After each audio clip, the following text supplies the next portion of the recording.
Okay, what's up everybody? I guess it's gonna be the first video of all this series, but I've already tried to record a million billion times. It's just I never actually got around to posting or editing anything, so hopefully this time I'm not just talking to a camera and it's gonna sit in my SD card for a million years. But it's winter time, it's cold as hell. The season has not started yet. I'm just doing some button-up work with the car. C35 Laurel, RB25 debt, but we had a little bit of issues, a couple of issues last season. One, the first time I crashed, like good crash, so all of this is smushed in. It's probably never going to be the same again. Core support's going to stay the way it is, but I've been through like I think 3 headlight sets in one season. And these things aren't cheap. It's like, I guess like 80,000 yen, or probably close to like $600 for a pair. So definitely not something I want to spend any more money on. But right now, I'm just wiring everything up, getting it ghetto rigged, so that I could get everything JCI'd or inspected this summer. So basically what I'm doing tonight is getting all these electrical things down pat.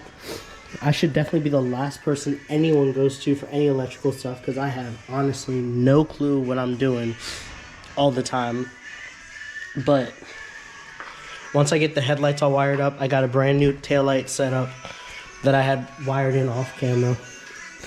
And then I'm ready to start just getting comfortable with the car. I got a Mamba CHRA coming in, along with some more Apexi stuff. Like I got the new Power FC for it, and a controller. Gonna get used to doing stuff like injectors, and gonna convert the MAF to a Z32 MAF. I'm honestly not the type of person that does a whole bunch of like stuff on my own. But I guess it's something that's going to save costs when you get down to like getting more horsepower. I'm really only looking to get like maybe 325 to 350 would be like my happy spot. And I would chill there. A lot of people want like 500, but there's no point in Japan. So after I get these headlight wired, I'm going to test them out and just look into some other stuff. Okay, this just in. Apparently there's fuel leaking somewhere, because I turned the car on to test the headlights. Doesn't matter, they work. Well, I've done it a million times, who cares? But, so I smelled fuel as soon as I started the car, and the fuel pump started going. It's like super strong smell. And then I look, and the fuel pressure, or the thing going to the fuel rails is wet, and it's coming, the smell's coming from here. I don't see anything crazy going on with the fuel pressure regulator, but that's something that's like slightly alarming, because I've never had issues with any sort of fuel leaking in this car. It's sat for a little bit, since I guess November. We went to Fall Matsuri this year, but it shouldn't have had any issues with rotting or anything in the lines. So I guess I'm chasing that down now. I don't know, man. I just work here. So I guess I need like a 10 or something. Ugh. Hello? Yeah, it's a 10.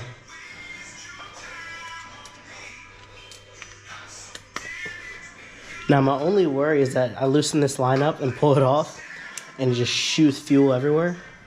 But, oh damn, I'm dark. Whoa! Fucking light is gone. There's a hanger for this thing. I just don't have a place to hang it. Can y'all see? Yeah, y'all can see. It's all good. You see me too? Yeah, it's all good. Barely. Oh, it's loose as hell. I think it's supposed to be tighter than that. right? Right? It clicked a little. I'm a little scared, but right? I guess we'll clean it off and see.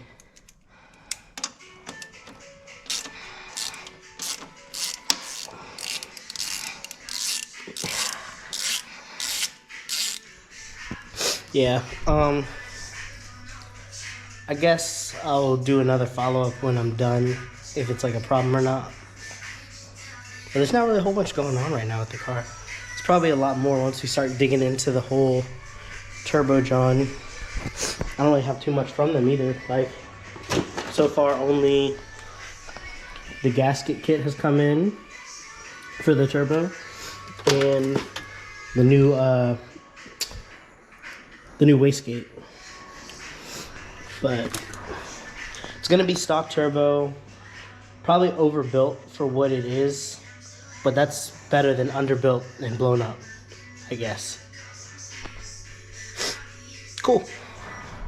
Okay, so another status update to the status update, but working in, taking a look at this hose here. It goes to the fuel rails. It's just a little pressed in. I don't see anything major going on. Fuel pressure regulator has nothing crazy going on either, and there's not a ton of fuel back there. It's literally just like hanging out on this 90 fitting, and that's really it. So I don't know if it was just because it was loose and it was just from wear over time, but I'm gonna send it with the same line that's on there and hope for the best. Huge minus is that my entire garage smells like a Shell gas station right now, but we rock with what we got. And then I guess after that I'm done. Talk about like future plans for the car. Can't wait till I get a tripod. The tripod's coming tomorrow, but it feels weird holding the camera in my hand while I'm trying to work. And I don't want to wear the weird nerdy fucking head mount johns, because that's just a recipe for disaster in my mind. But yeah.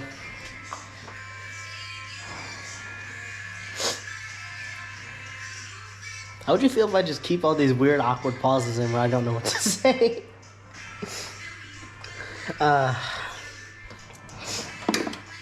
What do I say? What are we talking about right now?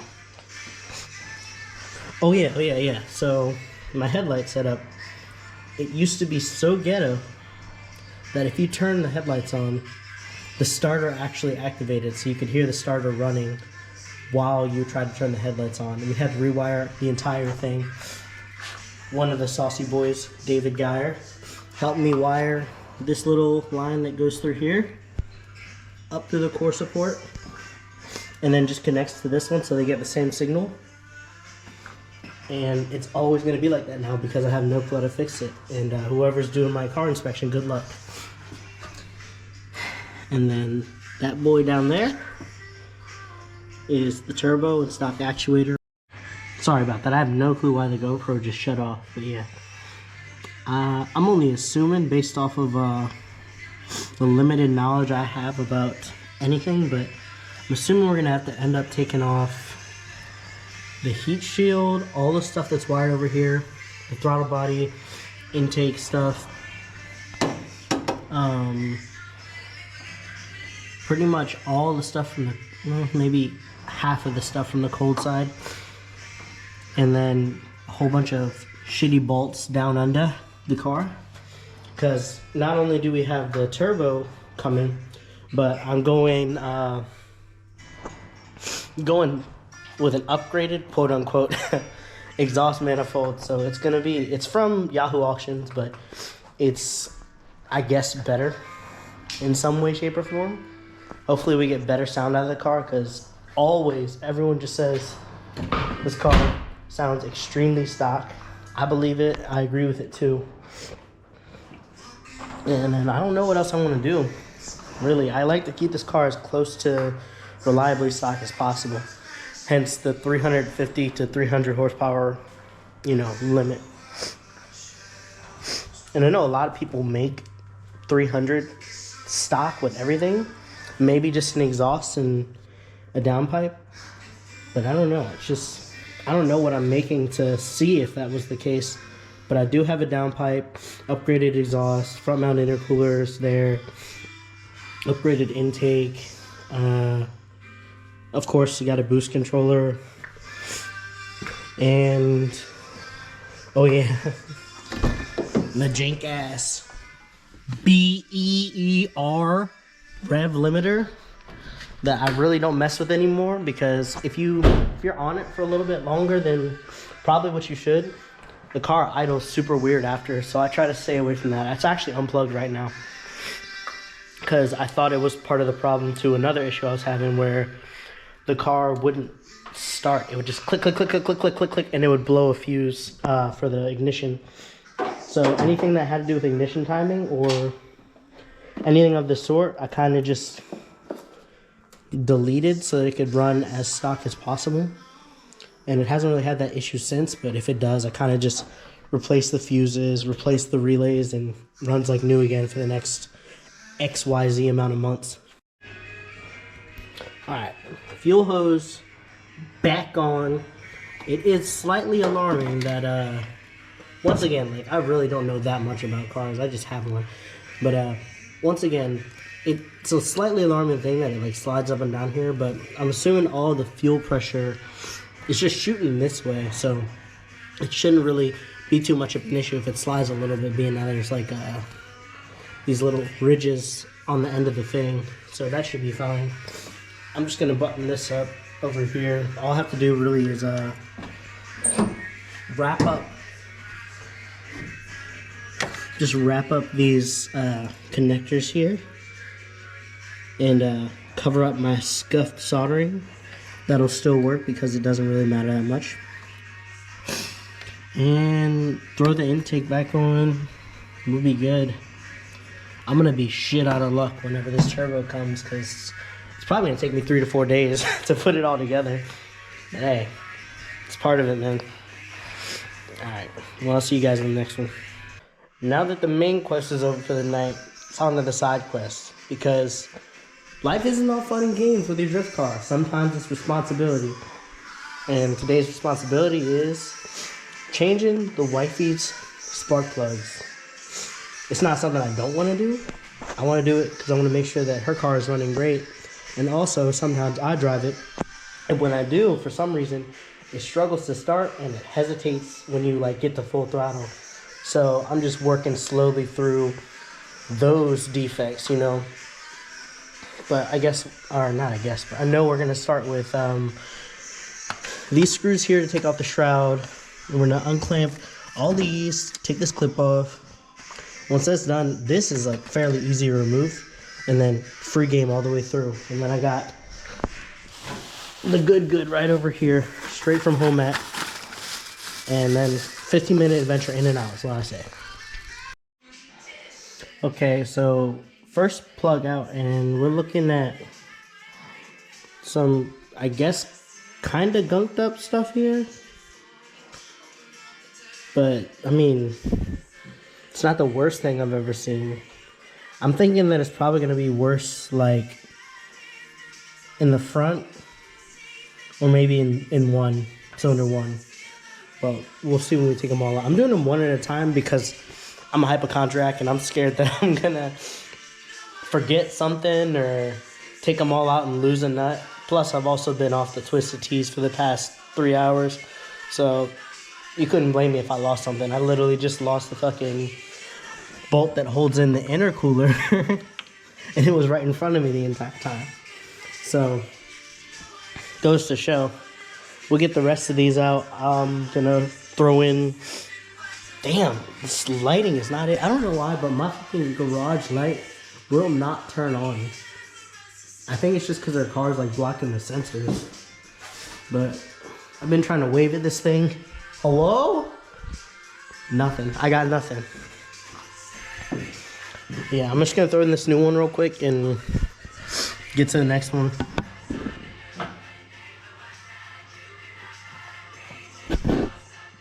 Guys, it already happened again. I lost the fucking new spark plug. Oh, man. I need to clean up my shop, quote-unquote, area, too. I'm a really sloppy worker. So I get mad at myself for losing shit, but I don't like to clean up as I go. So that's just an L I gotta take every time, I'm guessing. Alright, let's see what we're talking about right now.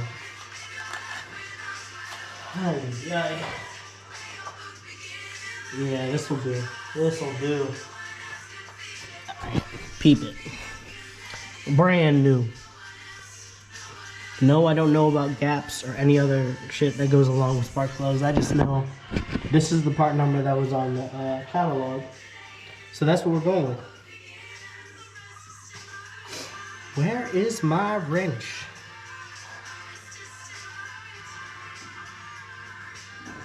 Aha! Alright, I got it. I got the extendo John.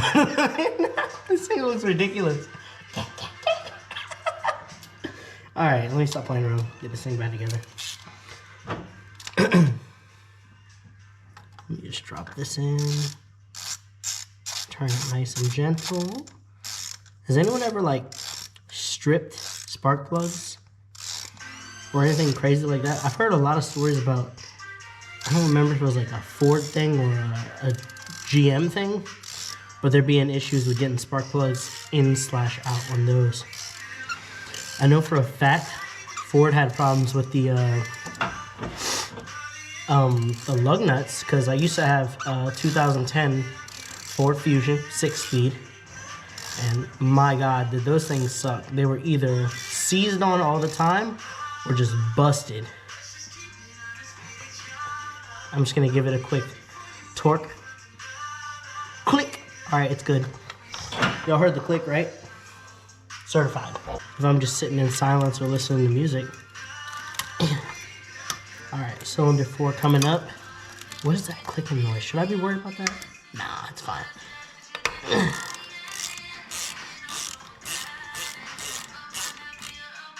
Oh, I goofed it, guys. I goofed it bad. I put the, I mean, it's screwed in. I guess they're the same. But I put one of the coil pack screws in to the coil, or I put one of the intercooler screws in to the coil pack. I don't know if that matters or not because they have the same material makeup and a similar length. But I'm gonna just do this the right way and just remix this real quick, throw the right thing back in. What do we have if we don't have quality assurance, you know? If anybody feels like they have the need to give me one of those 90-degree electrical ratchet johns that zippities up back on their own, feel free, man. Talking to you, jury. My wedding's coming up, so wedding registry, there's gonna be a lot of shit on there. I'm just letting you know. Get me car parts, bro. Look at me. Get me car parts, jury. And tools. Alright, so another development for the K car, but looking at this spark plug, once again, I'm not an actual mechanic. I just goof around with this shit and do my best not to break my cars. But I'm not sure if this amount of oil is okay. And there's probably something bad in there. Some sort of seal is bad in there. I only feel that way because I used to own a VQ. I used to own a G35 with the VQ35 DE, and I saw, damn, I'm dark. Golly, this lighting is not it. I'm sorry, guys. But I saw this amount of oil in my spark plugs and on my coils. And that was a good sign that it needed, what am I thinking about right now? The seals. Everybody knows what the seals are. Fuck off. But, yeah.